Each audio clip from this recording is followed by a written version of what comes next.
Alhamdulillah, wassalatu wassalamu ala rasulillah wa ala alihi wa sahbihi wa man wala. أما بعد نستكمل شرحنا لكتاب البحر الرائع في الزهد والرقائق ونواصل الكلام ونبدأ ونستأنف من باب آداب طالب العلم وآداب المعلم والعالم.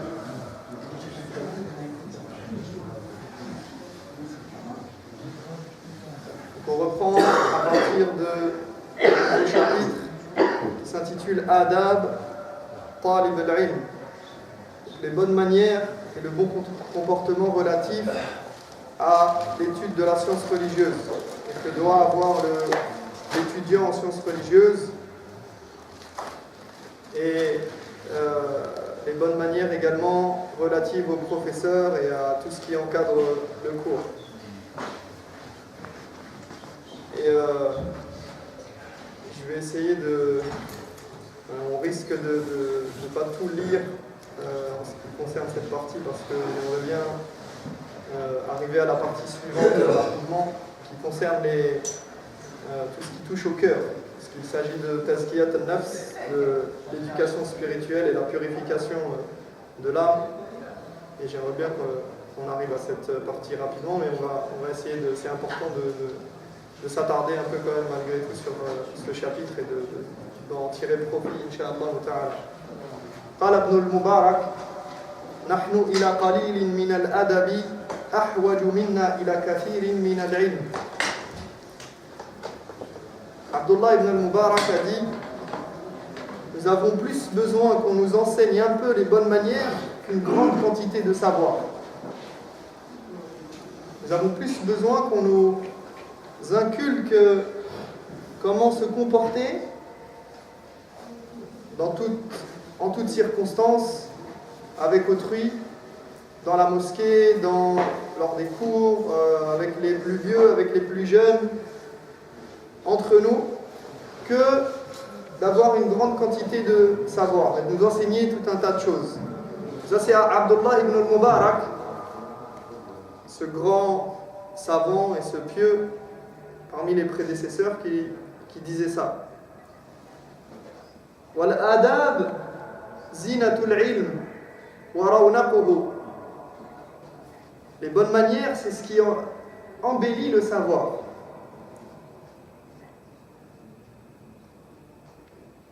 وكان يقول الإمام مالك بن أنس: كانت أمي تجهز عمامتي وأنا صغير قبل ذهابي لحلق العلم، فتقول: يا مالك خذ من شيخك الأدب قبل العلم. L'imam Malik racontait que lorsqu'il était petit, Malik ibn Anas racontait que lorsqu'il était petit, sa mère préparait son turban, elle l'habillait pour qu'il aille en cours, et elle lui donnait un précieux conseil, elle lui disait: Malik, apprends de ton professeur ses bonnes manières avant même d'apprendre de lui son savoir.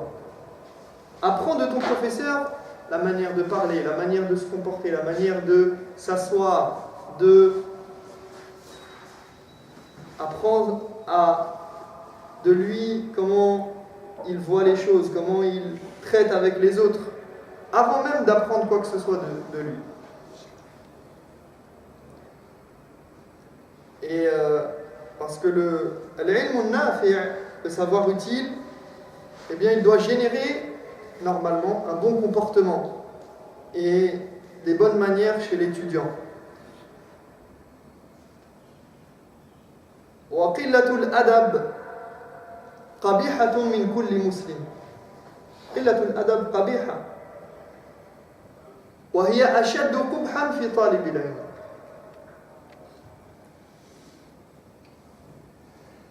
Le mauvais comportement, c'est déjà quelque chose de blâmable et qui n'est pas agréable venant d'un croyant lambda. Alors que dire d'un étudiant, d'un imam, d'un cheikh, ou de quelqu'un en tout cas qui prétend aller chercher le savoir religieux et posséder le savoir religieux. Donc ici, le cheikh va nous présenter une liste de bonnes manières qui devraient caractériser l'étudiant. On va nous parler de ihsanun niyya, la bonne intention, tajannub al-shawaghil wa hifz al-waqt wal hadar min akli al-haram, le fait d'éviter toutes les préoccupations futiles et de ne pas perdre son temps, de ne pas manger quelque chose d'interdit. At-takhliya qabla at-tahliya, yani at-takhalli qabla at-tahalli bil adab. والتواضع للعلم والمعلم وتوقير المعلم وهكذا. وسوف نشرح يعني كل فقرة وكلمة إن شاء الله تعالى. طيب الأدب الأول حسن النية. Premièrement, il nous parle de la bonne intention. Et on a déjà parlé longuement de la bonne intention et de ce que ça regroupe et ce que ça renferme en ce qui concerne tous les actes d'adoration. فيقول أن تريد بالعلم وجه الله تريد الدار الآخرة لا تريد به الدنيا وإنما تريد به التقرب إلى الله تعالى وإحسان عبادته وإحياء شريعته ونشر العلم. يعني هذه هي الفكرة الأساسية. فيقول ينبغي لطالب العلم أن يعلم أن الله فرض عليه عبادته والعبادة لا تكون إلا بعلم. Donc il commence et nous dit l'étudiant, d'ailleurs pas seulement l'étudiant, doit être conscient qu'Allah lui a imposé de l'adorer. Or l'adoration ne peut se faire sans connaissance. يعني المقصود هو العبادة. لماذا وجب العلم؟ لتصحيح العبادة فالعلم ليس مقصودا لذاته. Il met en évidence ici l'importance du but. Le but c'est l'adoration, n'est-ce pas? Pourquoi apprendre? Pourquoi apprendre c'est important, voire obligatoire? Pour pouvoir corriger son adoration. Donc apprendre n'est pas un but en soi. On n'apprend pas le Coran juste pour apprendre le Coran.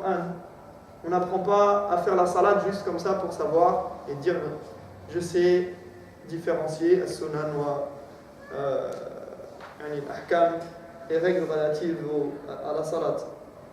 Al-wajibat wal-mustahabbat wal-sunan.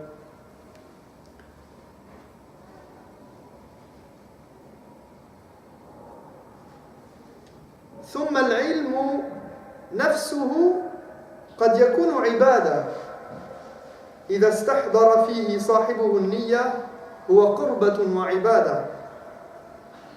Donc ce n'est pas un but en soi, mais l'apprentissage peut être aussi malgré tout une adoration en soi, à condition que l'intention soit derrière l'acte.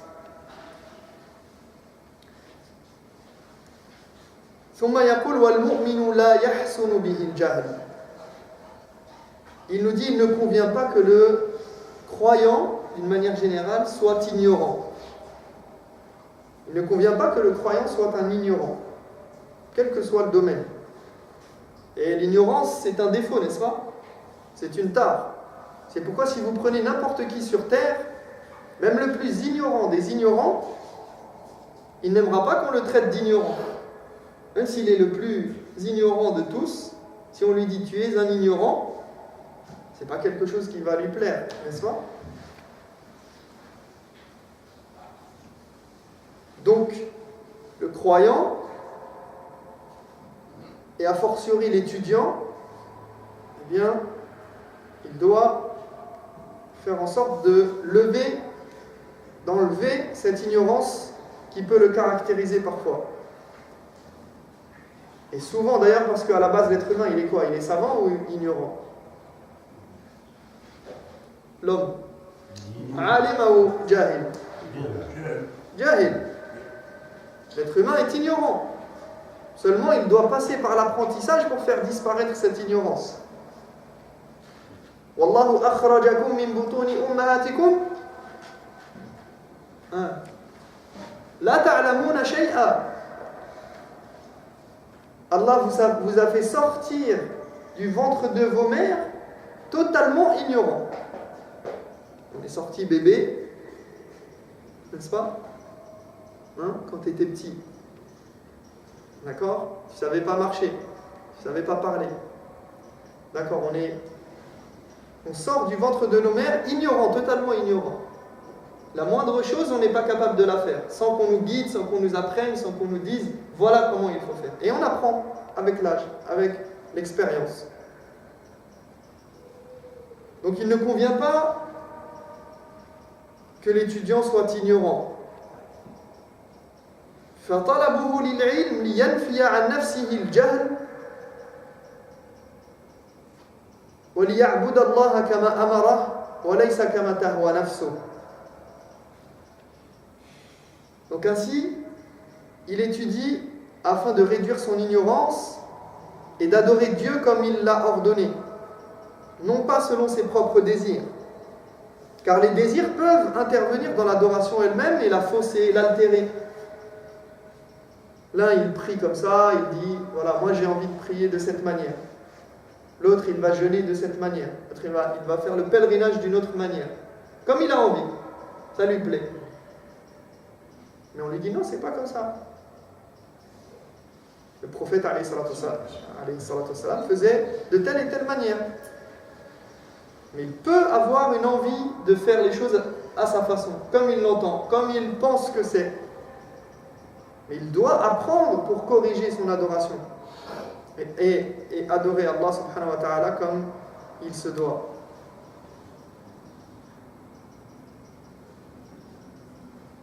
وطلب العلم كذلك الإنسان يطلب العلم لينفي عن نفسه الجهل وعن غيره كذلك. Celui qui étudie sa religion, c'est pour apprendre lui-même, pour ne plus être ignorant, et aussi pour permettre aux autres de ne plus être ignorants, pour transmettre, pour apprendre à sa femme, ses enfants, son frère, ses parents, ses voisins, dire voilà comment il faut adorer Allah. فكان هذا مراده في السعي في طلب العلم معتقدا الإخلاص في سعيه لا يرى لنفسه الفضل في سعيه وهذا مهم جدا. Il doit donc étudier dans cette optique-là. Ça, c'est le premier point, la première des bonnes manières et des bons comportements que l'étudiant doit avoir. Étudier dans cette optique-là, en totale dévotion à Dieu, de sorte, regardez, qu'il ne voit même pas qu'un mérite quelconque lui revient en cela. لا يرى لنفسه الفضل في سعيه لطلب العلم وفي حصوله على بعض العلم. لا يقول ما شاء الله أنا كذا وحصلت على كذا حفظت القرآن وفعلت. Attention à ne pas t'enorgueillir et être satisfait de ta personne. Masha'Allah, j'ai fait, j'ai appris, je me suis fatigué. بل يرى لله الفضل عليه إذ وفقه لطلب العلم ولطلب ما يعبد الله به من أداء الفرائض واجتناب المحارم واتقاء الوقوع في البدع وغير ذلك. Au contraire, il doit voir que tout le mérite revient à Dieu. Le fait d'attribuer les mérites à celui qui réellement en est l'auteur et en est digne permet d'ailleurs d'entretenir les faveurs. Voilà, in shakartum azidannakum. Si vous remerciez convenablement Dieu, eh bien Dieu entretiendra ces faveurs-là. Il fera que cela perdure et que cela augmente. Et si vous êtes ingrat, Allah n'a pas besoin de vous. Car c'est lui seul qui lui a permis d'emprunter ce chemin pour pouvoir l'adorer convenablement accomplir ses devoirs, éviter les interdits et se prémunir contre les innovations et autres égarements. C'est Allah subhanahu wa ta'ala qui a fait en sorte que tu assistes à tel ou tel cours, que tu aies telle personne à côté de toi qui t'enseigne, que tu tombes sur tel ou tel livre, que tu puisses l'apprendre, le retenir.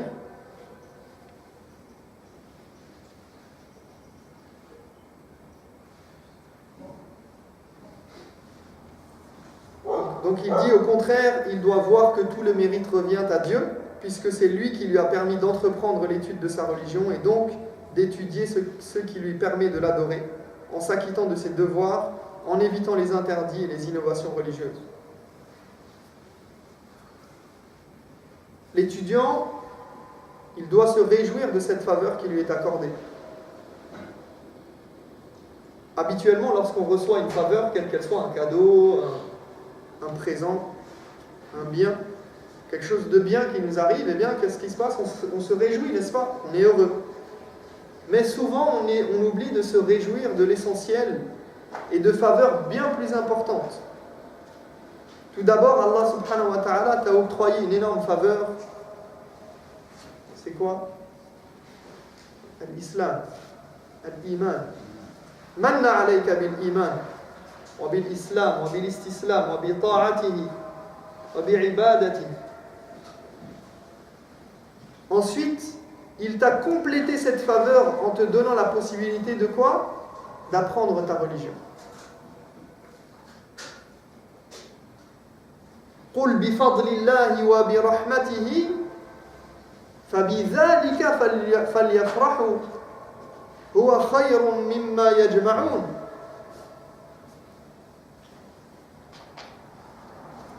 Ils devraient se réjouir, au lieu de se réjouir de tout ce qu'ils amassent, de la faveur d'Allah et de sa miséricorde. فَبِذَلِكَ فَلْيَفْرَحُوا. Et ceci est meilleur que tout ce qu'ils peuvent réunir et amasser tout au long de leur vie. La faveur d'Allah sur toi. Là, on est à l'approche de Ramadan. Et on doit se réjouir de cette grande faveur qu'Allah nous accorde. De pouvoir, Inch'Allah, Allahumma ballighna Ramadan, on demande à Allah de nous permettre de parvenir à ce mois et de pouvoir le jeûner convenablement. C'est une grande faveur de pouvoir le jeûner, de pouvoir encore adorer notre Seigneur durant ce mois. Et de la même manière, lorsque la personne, elle s'est éloignée des péchés, ou de certains péchés que les autres font, elle ne dit pas « Moi, je suis fort dans ma foi. Ana thabit. Ana ala sirat al-mustaqim. Rien ne me fait fléchir. J'ai de la volonté. Ana azim ala tark al-ma'siyah. Wa taraktu al-ma'siyah. » La yaqul hada. Tu dois toujours attribuer la faveur à qui ? À Dieu. À l'exemple de Youssouf alayhi salam qui a dit Youssouf, wa ma adraka ma Youssouf. Le prophète Youssouf qui dit, il s'adresse à son Seigneur, il dit wa illa tasrif anni kaydahun asbu ilayhin wa akun min al-jahilin. Il s'adresse à Allah, et si tu ne me préserves pas de leur stratagème, je finirai par céder à mon penchant pour elle et sombrerai dans le péché. Youssouf alayhi salam. C'est grâce à Allah qu'il a été préservé. Donc il renvoie cette faveur à Allah subhanahu wa ta'ala et non pas à lui-même. Il n'a pas dit là, ana qawi fi l'iman, la yuza'zi'uni shay. Là. قال وإلا تصرف عني كيدهن أصب إليهن وأكون من الجاهلين. Deuxièmement, الأدب الثاني وهو تجنب الشواغل وحفظ الوقت والحذر من أكل الحرام. فإن أكل الحرام يمنع الفهم ويمنع القبول ويمنع السداد والتوفيق. فيقول الشيخ حفظه الله ينبغي لطالب العلم أن يتجنب الأسباب الشاغلة عن التحصيل. Donc deuxièmement, il nous dit l'étudiant doit éviter tout ce qui peut le détourner de son apprentissage. C'est-à-dire que si tu vois qu'a priori une chose risque de te détourner de ton objectif, de l'étude, de ce que tu entreprends, eh bien fais ton possible pour l'éviter. Il y a des projets, si tu vois que cette chose-là, sûr à 100%, si tu rentres dedans, il y a des choses dans la vie qui font qu'on se met nous-mêmes dans les difficultés et dans l'impossibilité après de revenir en arrière et d'avoir du temps pour l'ibada, pour l'adoration, pour l'étude de la religion, pour soi-même. والأسباب الشاغلة عن التحصيل تنقسم إلى قسمين أسباب في الدرس وأسباب خارج الدرس. Donc on a deux sortes de choses qui perturbent l'étudiant et l'apprentissage, qui viennent détourner la personne. Ce sont des choses à l'intérieur du cours et des choses extérieures. Et parmi les choses extérieures, من أسباب خارج الدرس أسباب عامة كمان عنده عمل كثير مثلا أو عنده مشروع معين فهذه أسباب شاغلة خارج الدرس. Donc, par exemple, des choses extérieures, comme je disais, le fait que quelqu'un ait beaucoup de travail et qu'il se donne beaucoup de travail et qu'il ne trouve pas, qu'il n'arrive pas à sortir et s'extraire de son travail. Parce que qui dit travail dit fatigue, dit besoin de repos. Alors bien sûr, chacun fait en fonction de ses possibilités et des exigences de sa situation. Et d'ailleurs il dit « Illa sababan la budda minhu lil haja ».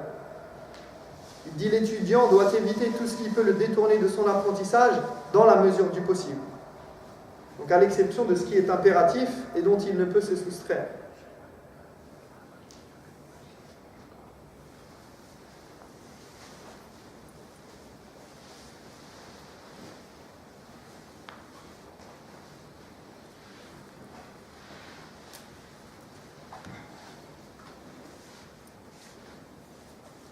Pourquoi il nous dit ça? لماذا يقول هذا؟ قال تعالى ما جعل الله لرجل من قلبين في جوفه. Parce que Dieu n'a pas doté l'homme de deux cœurs. Si quelque chose vient concurrencer ton apprentissage, si quelque chose accapare tes pensées, occupe ton esprit, eh bien cela devient très compliqué. فالإنسان لما يكون صاحب بالين لا يستطيع أن يركز في الشيء وإنما يكذب على نفسه. Quand une personne a son esprit ici et là en même temps, il étudie mais son esprit est ailleurs, il travaille mais pense à autre chose, il ne peut se concentrer et ne fait que se mentir à lui-même. Et c'est normal, cette autre chose prendra de son temps. Elle prendra de son énergie, de sa personne. Et ce sera au détriment de l'apprentissage. Et c'est là que son intérêt pour le savoir va diminuer. C'est pourquoi il est important de réduire au maximum tout ce qui peut nuire à notre apprentissage dans la mesure du possible. La télé, les distractions qui sont parfois néfastes pour nous. Et là, bien sûr, je parle pour quelqu'un qui vraiment a l'envie d'apprendre. Parce que souvent, on nous dit « j'ai envie d'apprendre. Je veux apprendre le Coran, je veux apprendre ma religion, je ne comprends pas tel sujet. » Déjà, si on arrive à... Déjà, quand on se consacre totalement à l'étude, c'est difficile. Le savoir, la connaissance religieuse, elle est égoïste. Même si tu lui donnes tout, elle ne te donne rien. Ou elle te donne très peu.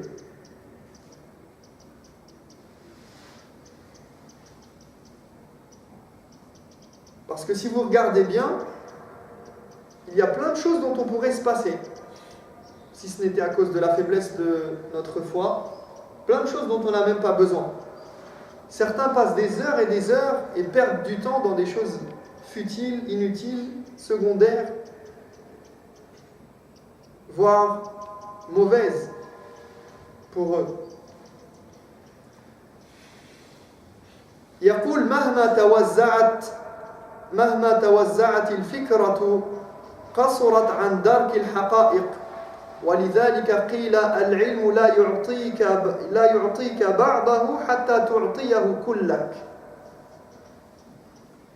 Il dit, plus l'esprit est éparpillé, dispersé, plus la personne aura du mal à entrevoir les choses et les comprendre. C'est pourquoi on dit que tu ne pourras obtenir le savoir tant que tu ne t'y consacreras pas corps et âme. Littéralement, il dit, le savoir ne te donnera rien tant que tu ne lui donneras pas tout. Et c'est vrai, regardez aujourd'hui avec toutes les informations 24 heures sur 24, la télé allumée tout le temps partout, la radio, Facebook, YouTube, les réseaux sociaux, constamment sur le portable, constamment en train de regarder qu'est-ce qui se passe ici, qu'est-ce qui se passe là, qu'est-ce qui s'est passé hier, aujourd'hui.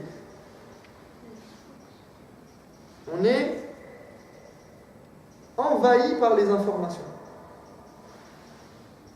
Au point qu'on n'a même pas le temps de reposer notre esprit. C'est même pas pour aller étudier la religion, c'est pour simplement respirer. Juste être un peu tranquille. Non, c'est bien, c'est pour ça qu'avec Ramadan, on va passer du temps à lire le Coran, à faire Tarawih, Inch'Allah. Donc on va un petit peu, et pour ceux qui peuvent faire ça, à l'i'tikaf, la retraite spirituelle, où on se coupe complètement du monde. Je ne sais pas ce qui se passe, je ne veux pas savoir ce qui se passe ailleurs. Ça ne m'intéresse pas. J'ai pas le temps. Je suis consacré à quelque chose. Certes, c'est bien d'avoir un œil sur les choses qui se passent, mais c'est quoi? Tous les jours la même chose. Ne regarde pas les informations pendant un mois. Je te garantis que le mois d'après, tu auras les mêmes informations, la même chose. Tu n'as rien raté.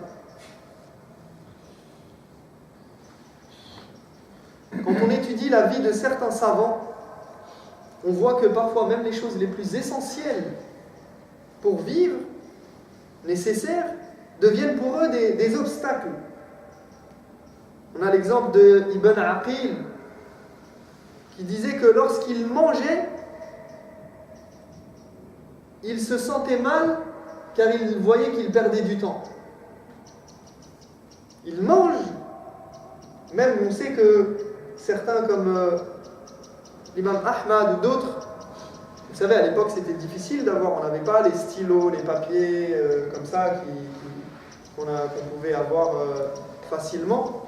Et donc ils prenaient du temps, le temps que quelqu'un venait, par exemple quelqu'un venait leur rendre visite ou pour manger ou quoi que ce soit, eh bien ils l'usaient et ils l'utilisaient pour, par exemple, remplir l'encrier, tailler les crayons, préparer leur papier, etc. Ce temps-là, il était consacré à se préparer pour pouvoir ensuite aller travailler et apprendre. Donc vous voyez, il se sentait mal parce qu'il se dit, je suis en train de manger, je perds du temps. Et j'ai telle chose à chercher, à apprendre, à vérifier. Alors on n'a pas forcément cette ambition d'aller jusqu'à ce niveau-là, mais regardez ceux qui jouent aux jeux vidéo, qui sont tellement absorbés qu'ils en oublient même de manger. Et bien c'est la même chose de l'autre côté. Eux, ils étaient tellement absorbés par l'étude et par cette volonté d'adorer Allah à travers l'étude de la religion et comprendre et pouvoir transmettre et enseigner, que même manger, ça devient quelque chose de... une perte de temps pour eux. Alors nous, les invitations, les repas, les banquets, les mariages, les fêtes, de min قبل العشاء إلى الظهر إلى طلوع الشمس. Allahu al-Musta'an. Toute la nuit, dans le mariage, à raconter je ne sais quel.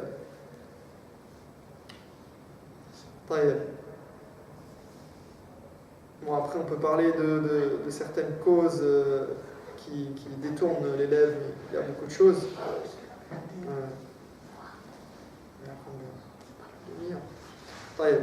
Troisièmement, الأدب الثالث التخلية قبل التحلية. يقول الشيخ: وينبغي له كذلك أن يقدم طهارة النفس عن رذائل الأخلاق ومذموم الأوصاف. Troisièmement, il dit que l'étudiant doit donner la priorité à la purification de son être en l'éloignant des comportements vils et en se débarrassant des caractères blâmables. Voilà l'étudiant, avant même de chercher à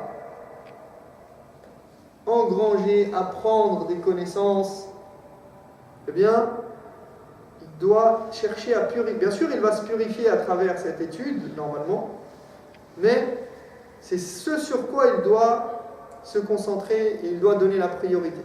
Se purifier, éloigner de son être toutes les choses, tous les mauvais comportements, toutes les mauvaises choses, en se débarrassant de tout ce qui est blâmable.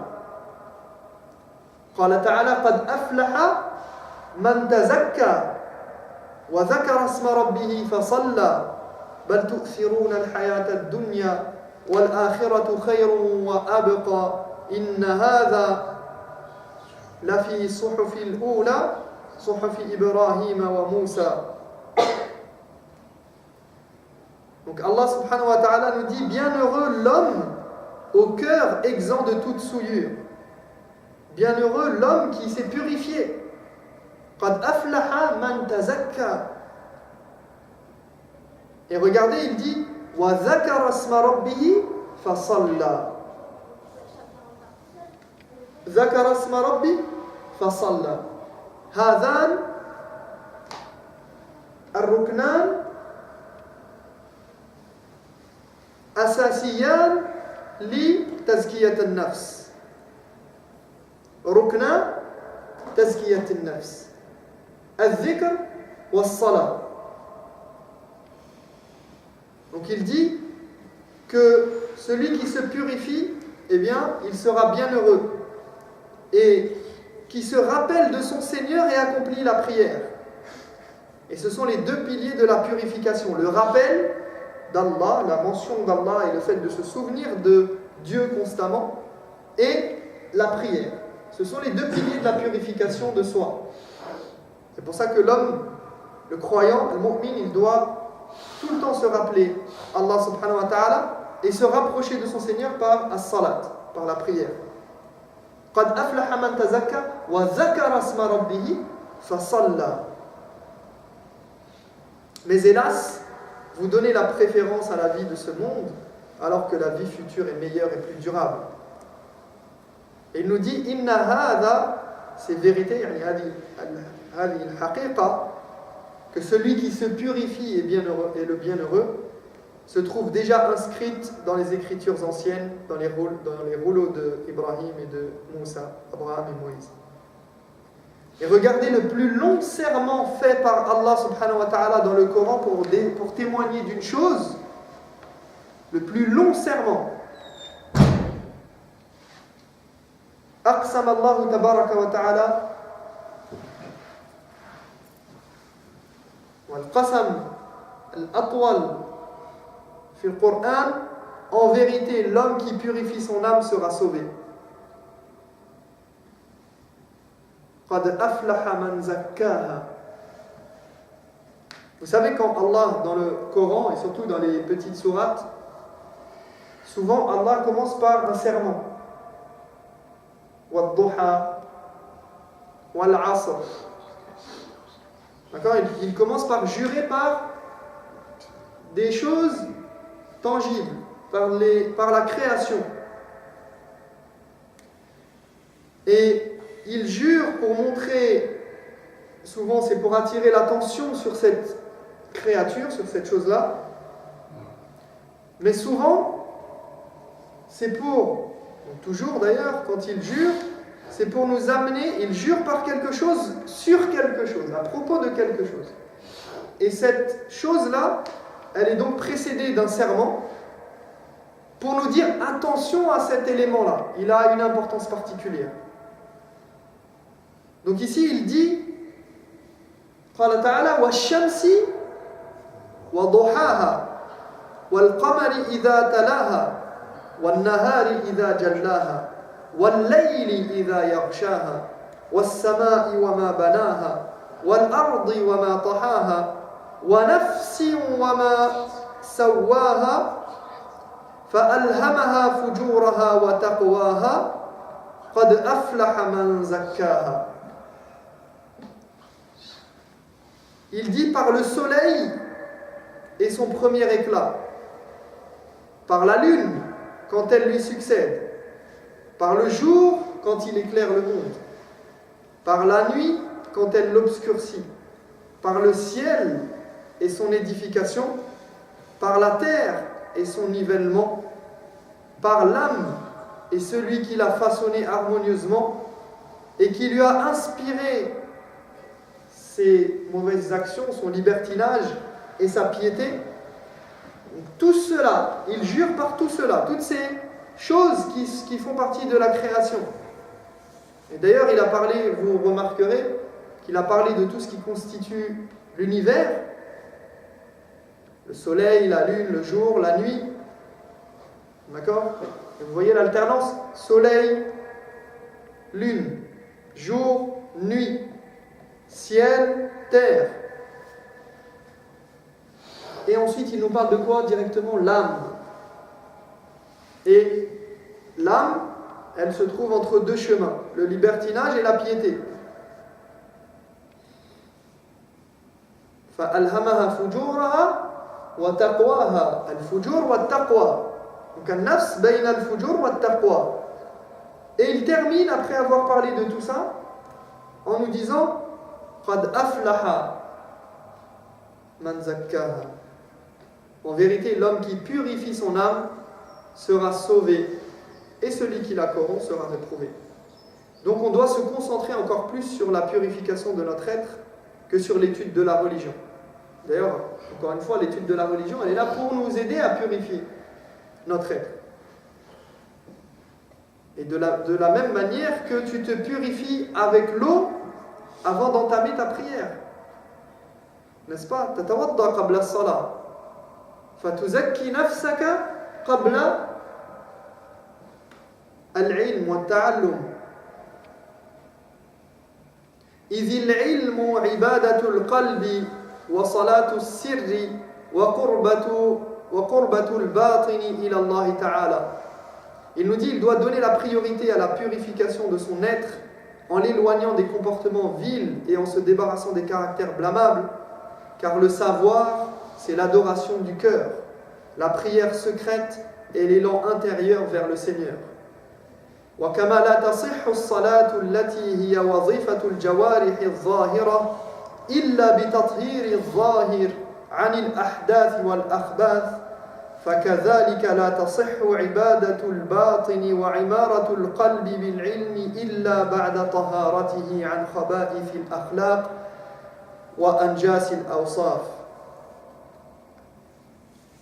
Il dit d'ailleurs, de même que la prière qui se manifeste par le mouvement des membres extérieurs n'est valable qu'en se purifiant de toute souillure. La prière, elle est valable que lorsqu'on a purifié nos vêtements, on a purifié notre corps de la purification symbolique qui est al-hadath. Donc on a al-khabath ou al-hadath. Al-khabath, c'est une purification, c'est la souillure tangible et que l'on peut enlever avec de l'eau. Ou al-hadath, najasa ma'nawiya, c'est une souillure symbolique. D'accord ? Quand on fait les ablutions, on n'a pas quelque chose qui nous a souillé directement, et on se purifie. Et donc il dit, de même que la prière n'est valable qu'en se purifiant de toute souillure, l'adoration intérieure, c'est-à-dire la connaissance, la science, rechercher la science, n'est valable et le cœur prêt à recevoir qu'après avoir été purifié des comportements vils et des caractères blâmables. وَلِذَلِكَ قِيلَ يُطَيَّبُ الْقَلْبُ لِلْعِلْمِ كَمَا تُطَيَّبُ الْأَرْضُ لِلزِّرَاعَةِ. يُطَيَّبُ الْقَلْبُ لِلْعِلْمِ كَمَا تُطَيَّبُ الْأَرْضُ لِلزِّرَاعَةِ. On dit ainsi, le cœur doit être préparé à recevoir le savoir comme on prépare la terre pour la cultiver. La terre, avant d'être cultivée, elle doit être préparée, n'est-ce pas? Eh bien, le cœur doit être préparé à recevoir la connaissance. Et ce qu'il faut comprendre ici, c'est qu'on fait très attention à ce qu'aucune souillure ne reste sur nos habits. Et on est très appliqué lorsqu'il s'agit des ablutions.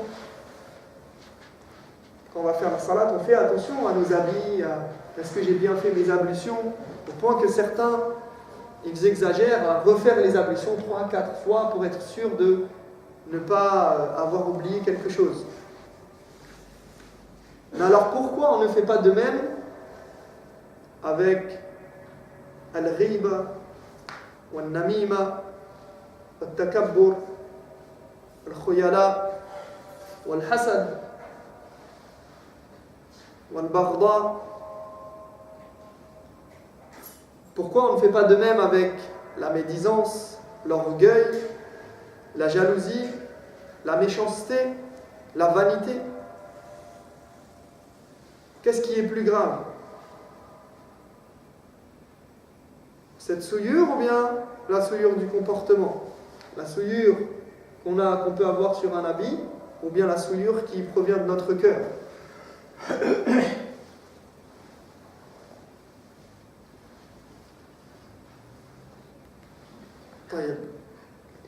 On arrive à الأدب الرابع. نكتفي بهذا؟ نواصل.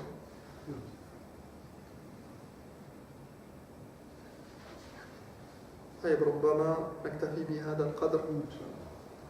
سبحانك اللهم وبحمدك أشهد أن لا إله إلا أنت أستغفرك وأتوب إليك. أسأل الله تبارك وتعالى أن يزكي نفوسنا وأن يطهر قلوبنا. اللهم صل على محمد وعلى آل محمد كما صليت على إبراهيم وعلى آل إبراهيم في العالمين إنك حميد مجيد.